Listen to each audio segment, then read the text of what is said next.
lite.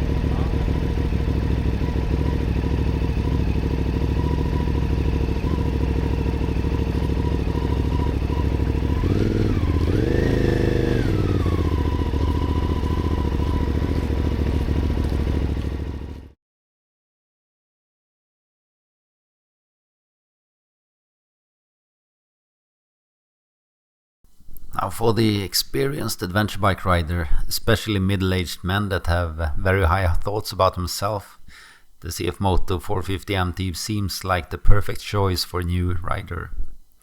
It's easy to handle, low seat height, at least compared to other big adventure bikes, and a powerful enough smooth twin-cylinder engine. But they sometimes forget that not every new rider is an experienced middle-aged man with inflated ego. And sometimes we forget that our beloved adventure bikes are nothing more than glorified road bikes with a slightly increased capability to handle some lighter off-road. The manufacturers and media have taught us that a big adventure bike you can do anything. And on YouTube, Instagram and TikTok, people are showing us what amazing things they can do with their 200 plus kilo bone stock new bike if you only put time, discipline, practice and add some talent to it. But not every new rider wants that. While some of them really do take it serious and become great riders in no time, others just want to learn how to ride a motorcycle because it seems like fun. Maybe their husband or wife, friend or relatives ride and they just want to participate in this secluded community.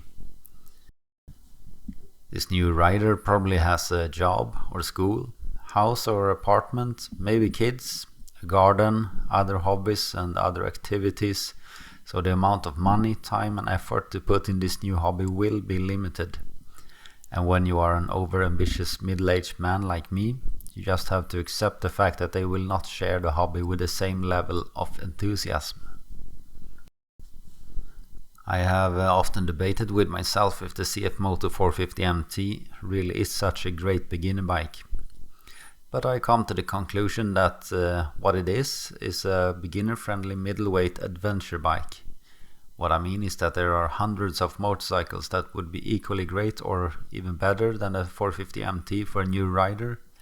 But if you really want a larger adventure bike, then the CFmoto 450 MT is a great choice. Now, the typical adventure bike needs to be slightly taller than the average road bike to handle a wider range of terrain. It needs some weight to handle the larger roads and to be able to hold some luggage and not to forget fuel. The large tires, borrowed from the real off-road bikes, makes traversing uneven terrain a lot easier, and the wider body, with its high handlebars and tall windscreen, gives you shelter from the harsh weather and keeps you up high to overlook your next road to adventure or Starbucks. In other words, a total potpourri of compromises, with its main trait being an endless money pit. Now, I know Hayabusa or a panhead chopper can be an adventure bike if you want to, but for now we are focusing on the current market section of adventure bikes.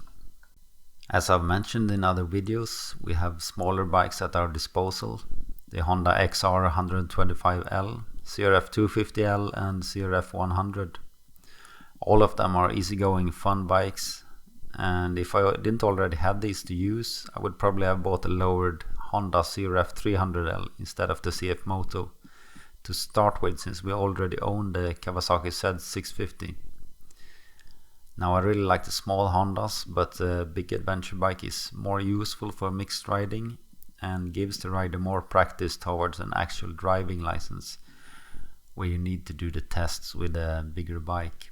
And in the end, that driving license is the goal, not Paris-Dakar. The Kawasaki Z650, which is an excellent road bike for beginners, but it's not A2 compliant, so my sons can't ride it. And I'm the middle-aged man who really likes adventure bikes, so my students have no choice but to ride the CFmoto, or I will have to find a new family because I already spent a lot of money on this thing. With adventure bikes and off-road bikes in general, there's also the opportunity for new riders to explore the off-road and learn to handle a wider range of surfaces. and it will benefit them in the long run. Gravel and slippery surfaces aren't dangerous if you know how to handle them. A lot of new riders wrestle with the fear of losing control of the bike or dropping it, especially if it's not their own bike. If you're a bit on the short side, maybe not that strong, and your level of confidence is at a low level, the initial learning curve to handle a big bike is quite steep, and a mistake can set you back hours of training. I know people who gave up the dream of having a motorcycle license simply because they dropped the bike one too many times. While some people are blessed with a mix of ignorance, talent and sheer willpower that will get them a license within weeks no matter how many times they drop or crash the bike, people are just different, and if your student does not feel comfortable, you need to make them comfortable. Get access to a smaller bike to just have fun on and build confidence. Lower the big bike or buy a lower seat. Drop some weight off the bike and make it easier to handle, and do small adaptations for them. You can always raise the bike or add parts again when they feel comfortable and need a new challenge.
Her past experience is a couple of rides on the Kawasaki Z650 during 2024 and some rides on the Honda XR 125L around my parents' house where we have some land. It's been a couple of months since last time she sat on a bike, and she was a bit scared of the CFmoto's size and that she couldn't put her feet flat to the ground, so it affected her level of confidence a lot.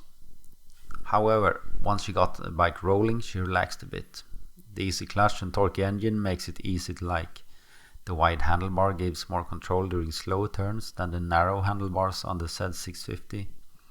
It carries its weight well, making it balanced while riding, but when stopped and if you're unable to reach the ground, it can feel a bit heavy.